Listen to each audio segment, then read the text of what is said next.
Bonsoir. Nous allons parler de la programmation du diocèse chargé cette année, mais avant cela, j'aimerais que l'on revienne sur la visite du secrétaire d'État du Vatican, le cardinal Parolin, en juillet dernier. C'était une visite importante pour le diocèse, j'imagine. Qu'est-ce que ça a apporté à la principauté ?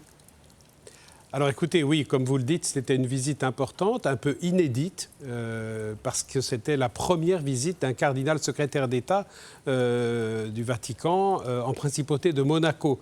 Alors l'événement, nous le connaissons, c'était le 40e anniversaire de la dernière convention qui lie le Saint-Siège à la principauté. Alors effectivement, au-delà de cette visite inédite et tout à fait exceptionnelle, c'était l'occasion pour nous de renforcer les liens qui unissent non seulement l'Église de Monaco, mais l'État de Monaco dans la spécificité qui est la sienne au Saint-Siège.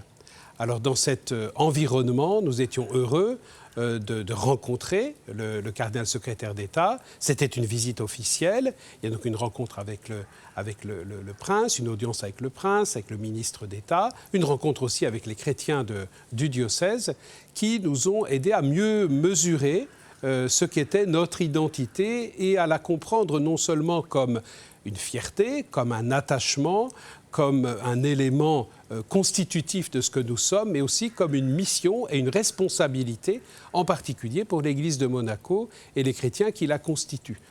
Autre actualité importante vous concernant, vous revenez du Vatican, c'était la semaine dernière. Qu'est-ce qui est sorti de votre entretien avec le pape ? C'est d'abord un temps de pèlerinage, les visites ad limina apostolorum que les évêques doivent effectuer au minimum tous les 5 ans. Et là, ça faisait déjà un peu plus longtemps, les dernières dataient de 2012. Un temps de prière, de rencontre fraternelle avec les évêques, d'échange avec les collaborateurs du Saint-Père dans ce qu'on appelle les différents dicastères qui constituent le gouvernement, entre guillemets, du Saint-Père dans tous les domaines. Et puis, bien sûr, comme vous le rappeliez, ce couronnement de la semaine à Rome avec le Saint-Père qui nous a accordé plus de 2 heures d'entretien, presque à bâton rompu, sans texte prédéfini, dans un climat très fraternel, très, très amical. Et effectivement, pour un évêque qui vit sa mission comme reçu du Saint-Père en communion avec ses autres frères évêques, ces événements ont été absolument fondateurs et même, on pourrait dire, enthousiasmants et stimulants pour poursuivre la mission, ici, bien sûr, à Monaco. On parle à présent de la programmation de cette saison. Si on devait la résumer, elle est riche, variée, avec une grande ouverture, c'est bien ça ? Le lancement de cette année, de cette nouvelle année pastorale pour le diocèse de Monaco, commencera par une conférence d'un père dominicain, le père Serge Thomas Bonino, qui s'interrogera avec nous sur la question suivante: est-il raisonnable de croire ? Et cette question de l'articulation entre la foi et l'intelligence, entre la foi et la culture, entre la foi et les questions d'aujourd'hui, guide les choix qui sont faits tant dans le domaine de la culture que de la formation, que même des différentes propositions que nos paroisses et nos communautés chrétiennes auront la joie de présenter et de proposer tout au long de cette année.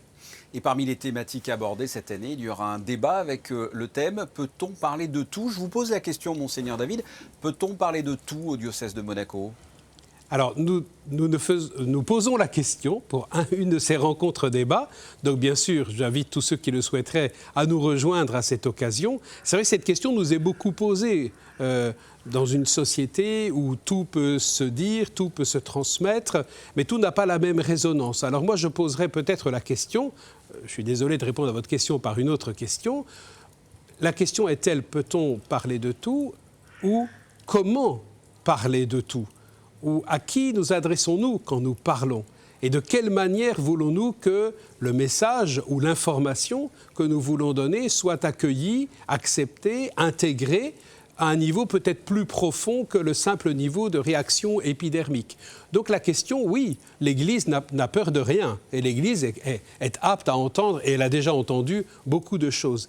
À noter cette année, il y a un catéchèse pour les personnes qui ont un handicap mental. C'est important à vos yeux ? Alors, ce n'est pas propre à cette année, hein. C'est une réalité qui existe déjà depuis plusieurs années, mais que nous souhaitons prolonger. Et il est vrai que l'Église en général, et c'est aussi notre préoccupation à Monaco, doit toujours garder comme on pourrait dire, comme la prunelle de ses yeux, l'attention aux personnes avec des besoins particuliers, aux personnes vulnérables, aux personnes handicapées. Moi-même, j'ai eu l'occasion de mieux connaître l'année dernière cette réalité de la pastorale pour ceux qui ont des besoins particuliers, et j'ai été profondément bouleversé et touché de voir l'attention que nous pouvons avoir pour leur donner tout ce qu'ils peuvent recevoir. Ils peuvent recevoir beaucoup, mais ils peuvent tellement nous donner toutes ces paroles et ces gestes et parfois ces silences, et en tout cas cette présence parfois gratuite et parfois aussi silencieuse est un trésor. Voilà, si vous voulez en savoir plus sur la programmation de la saison, parce que l'on n'a pas le temps de tout évoquer dans le détail, il y a plus de 70 rendez-vous tout au long de cette année, eh bien, vous pouvez aller sur le site du diocèse de Monaco. Monseigneur David, merci, et surtout, joyeux anniversaire, parce que c'est aujourd'hui. Eh bien, écoutez, on ne peut rien vous cacher. Je vous remercie. Merci de votre attention. Merci à tous. Bonne soirée.